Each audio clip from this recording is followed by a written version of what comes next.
Hello YouTubers, this is Cessnaace back again with another video. This is the first video in a new series I am calling Videogame Homebrew Report. Now, the whole idea behind this series of videos is to report on, comment on, and give advance word on current and upcoming homebrew releases across every system.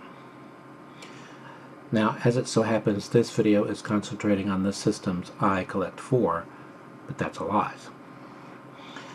Now, of all the games that I am going to cover, I have ordered, or have pre-ordered, 7 of them.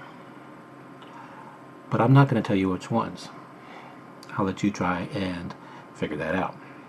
Now, I tried to decide how to best present this information, whether I should mention the games in alphabetical order or by developer, publisher, or whatever.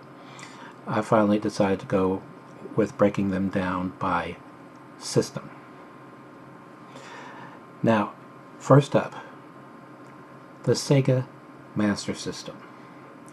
As many of you know, I have been desperately trying to find homebrews in cartridge form for the Sega Master System and haven't had any luck. Recently, I rejoined SMS Power. I was a member some time ago, but that was quite some time ago.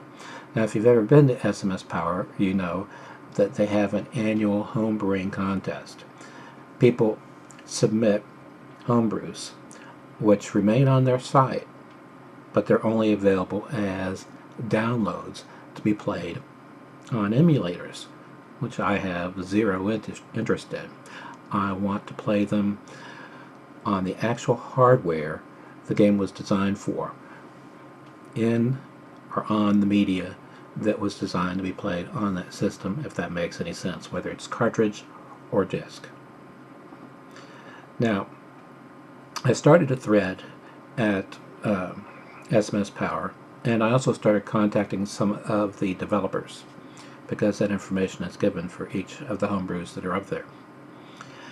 And I finally found some that either have been released on cartridge by the original developer or are currently being offered. Now, these particular games are or were made available one copy at a time. When you order one, they would make it. Now, the first one is currently still being offered by the developer. That game is called Bread and Butter.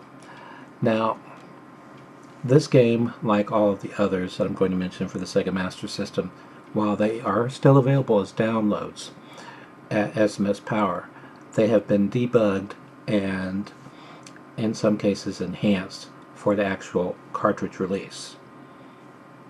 Now, in the case of Bread and Butter, brand new cases, color manuals, and all of the electronics inside the cartridge are brand new. The only thing recycled was the cartridge shell. Cost is $30, including shipping, or that includes shipping, at least if you live in the US.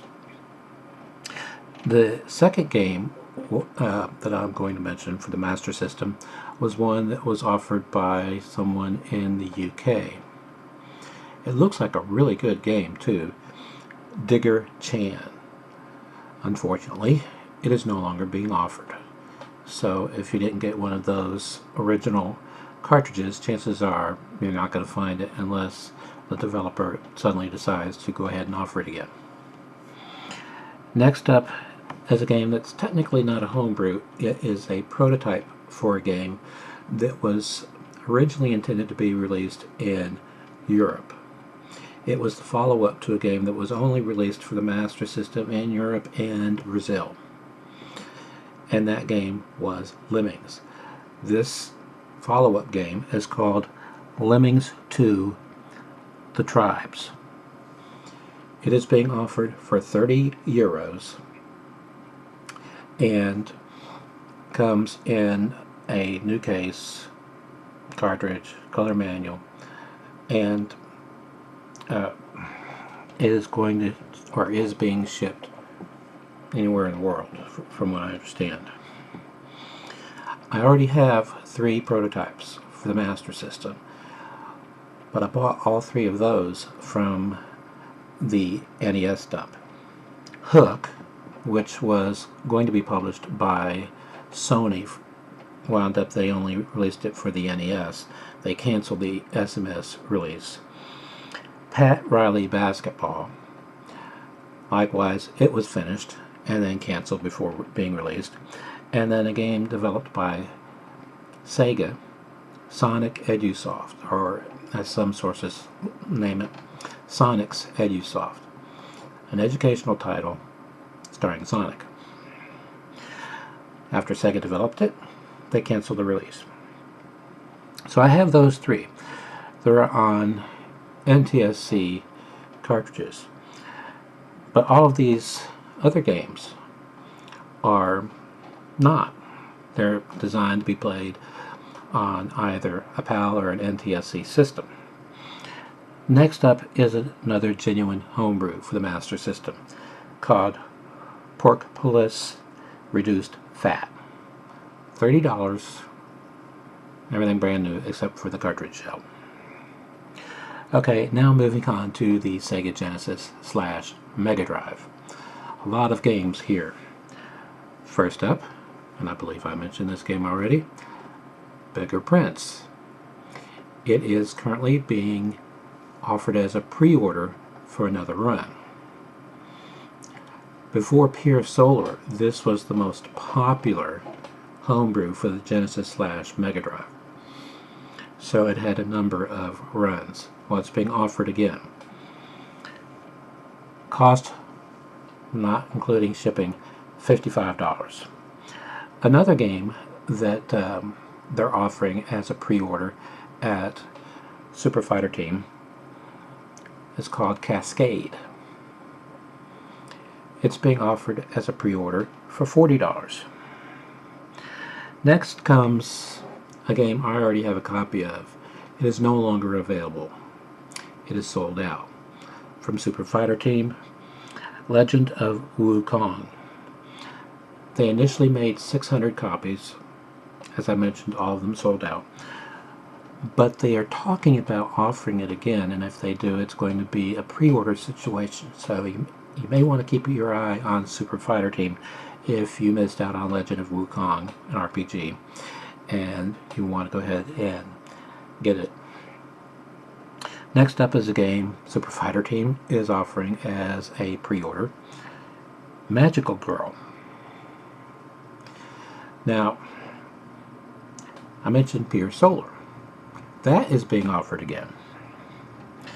Now, in addition to the Genesis / Mega Drive version, which I have the enhanced version, which came with a Sega CD / Mega CD for enhanced sound. In addition to being offered again for that system, it has also been ported to the Dreamcast, which I believe was a Kickstarter project. Anyway, they're offering 3 different packaging variations on it. The North American packaging version, the Japanese packaging version, and the European packaging version. All 3 are $50 per. It has also been ported. It has also been ported to the PC, and I believe that version is $50. Now, they are trying to gear up to release it for the PlayStation 3 and the PlayStation 4 and the Vita and the Xbox 360 and several other systems. But they're not limited to just that game. They have 2 other projects in the works.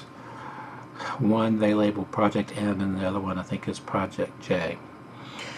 In any event, the next homebrew for the Genesis / Mega Drive is called The Shifting Catacombs. Now, it's not one that has been offered, nor are they taking pre-orders for it. What they are doing is gauging people's responses to see if there is enough interest to produce it as a homebrew. And I've already cast my vote in the affirmative. That will be in a EU style case and will be offered in a PAL and NTSC compatible Mega Drive cartridge, and also it'll be made available in a PAL and NTSC compatible Mega CD disc if it's released. Now, finally, for the well, not finally, actually, also for the Mega Drive and Genesis, Star Odyssey. That was released by Super Fighter Team. Again, that one was limited to 600 copies, sold out. I have my copy, but they are talking about having a second run. Alright, then there is something called It Came from the Desert Extended Cut. Now, that was developed by Cinemaware, but its release is being handled by Watermelon, the company behind Pure Solar. Now, I mentioned they have two projects in the works at Watermelon. One's for the Genesis / Mega Drive, and the other one is for the Super Nintendo / Super Famicom. But I don't know what those games are called, because they won't say. Alright, now, moving on to the Super Nintendo. There is a game called Justice Beaver. It is being offered at Indiegogo, which is kind of like Kickstarter. Now, if you buy a copy, or if you pledge a certain amount, you will get a copy regardless. Now, they're like Kickstarter, there are varying price points depending on what kind of bonus you want to get. The least expensive to get an actual cartridge complete in box costs $65. Shipping is free if you live in the US. If you don't, they ask for an additional $10. The other homebrew for the Super Nintendo / Super Famicom is being offered by Super Fighter Team as a pre-order, and that is Nightmare Busters. Pre-order price $70. Okay, now we move on to Atari. There is the Atari Lynx homebrew Zaku, which was released by Super Fighter Team. Limited to 600 copies. It is long since sold out. I have mine. However, they are talking about possibly making it available as a reordered situation, where you can pre-order a second batch, if that makes any sense. Okay, next up. I paid a little visit to Atari Age. The new homebrews, or recent homebrews, for the 2600, most of which you can either get loose or complete in box. Generally, their loose copies go for between $20 and $30, and their complete in box copies go for $50 to $60. There's Blinky Goes Up, Flappy, Omicron, which supports the Atari Vox and the Atari Vox Plus. I only have one other game for the Atari Vox. I don't have an Atari Vox or an Atari Vox Plus. It's something they sell, though. I think it only costs around $25. It plugs into the controller port, and then you plug your controller into it. And what it does is it increases the amount of RAM available. It offers voice and music synthesis, high score saves, and in some cases, in-game progress. Now, the Atari Vox Plus, in addition to supporting the 2600 and the 7800 as the plain AtariVox does. Also supports the Vectrex. Okay, another enhanced game, AtariVox enhanced game, is called Pinata. It's actually a multi-cart with 5 games on it, 32K. Seaweed Assault, Space Rocks, 3S, which is a port of the iOS game 3s. They're offering it, it's only $20. However, there are 5 label variations, and you don't get to pick which one you get. It's randomized. Okay, for the Atari 7800, there is Armor Attack 2, Astro Blaster, Crazy Auto, Frenzy, and a port of the Odyssey 2 game, KC Munchkin. For the Atari Jaguar CD, Full Circle Rocketeer. And that's it for this video. Don't forget to rate, comment, and subscribe. And until next time, stay awesome.